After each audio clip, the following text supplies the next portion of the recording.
So who let the dogs out in Erie? Well, that was a question that could be answered on the weekend of January 24th and 25th, 2015, as the Erie Kennel Club Dog Show was taking place at the Bayfront Convention Center. It was great entertainment for the whole family.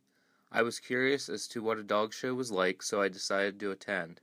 I, along with many others, have only heard about the big televised Westminster Kennel Club Dog Show. There were several different things going on at the show. There was an obedience show, where the dogs would have to listen to their owner and judges, grooming areas where the dogs were getting their hair brushed and shaved. Then finally there was the main show where the dogs were being shown off. After attending the dog show, I was even more curious to see if any of my friends on Facebook knew anything about dog shows. So I decided to make a survey through SurveyMonkey and post it to my Facebook page. 38 out of my 315 friends, or 12.1%, responded to the survey, and I was surprised with all of the results that I did get. My first question was, have you ever been to a dog show? With my answer choices being yes or no. 4 of the people that responded had, in fact, been to a dog show. 35 of them have not been to one. My second question was, some people may think that dog shows are unethical. Which choice do you think is the most unethical experience that a show dog has to go through?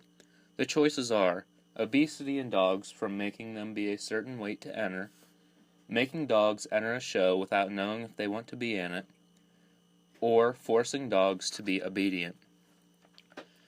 A majority of my votes, 23 people, said obesity in dogs from making them be a certain weight to enter. 8 responders said making dogs enter a show without knowing if they want to be in it. And 4 of my responders said forcing dogs to be obedient. My third question was, please give any other reasons why you may think shows are unethical for the dogs that are in them. If you think that dog shows are ethical, please explain why. I'm not going to explain all of my responses, but some responses that stuck out to me is, it always seems like the dogs enjoy the shows and the attention, so I think it is okay. And another interesting response was, as a dog breeder and one who shows, to my dogs it's their job. Just like hunting dogs, search and rescue, my show dogs are also. I'm sorry, but not in this lifetime do owners want their dogs fat to be in a show ring. Show dogs are well-balanced athletes, no different than a police dog or drug dogs. Have you ever asked a police dog if he wants to take a bullet for someone? So to answer the no, dog shows are not unethical. Another interesting response is, I don't really feel the show organization is unethical, as long as the dogs are well taken care of, happy and not abused. However, I feel behind the scenes, the female dogs are overbred and used just to continue the bloodline. Those are some interesting responses. So the fourth question that I had was, are you aware of any dog shows? If so, what are they and where are they located? With my answer choices being yes, no, and if yes, where and what are they called? 9 people that responded said yes, and 29 said no. And my fifth question was, since dogs are not supposed to have chocolate, do you think that a main sponsor of a dog show should be a chocolate company?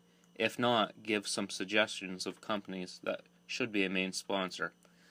12 of my respondents said yes, 1 said no, and 25 other put their suggestions. And some of the interesting suggestions with the other ones were dog food brands such as Iams, Purina, or Kong,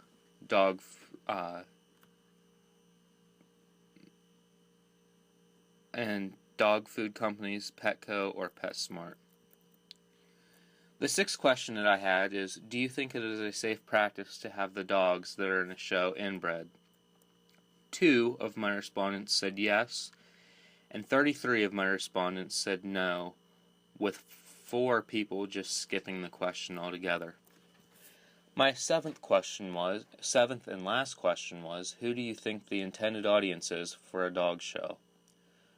38 people answered and 1 person skipped.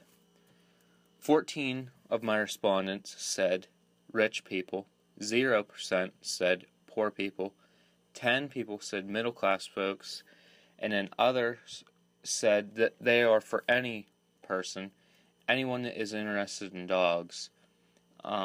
Probably mostly the rich, but I would say other classes of people would take part in them as well.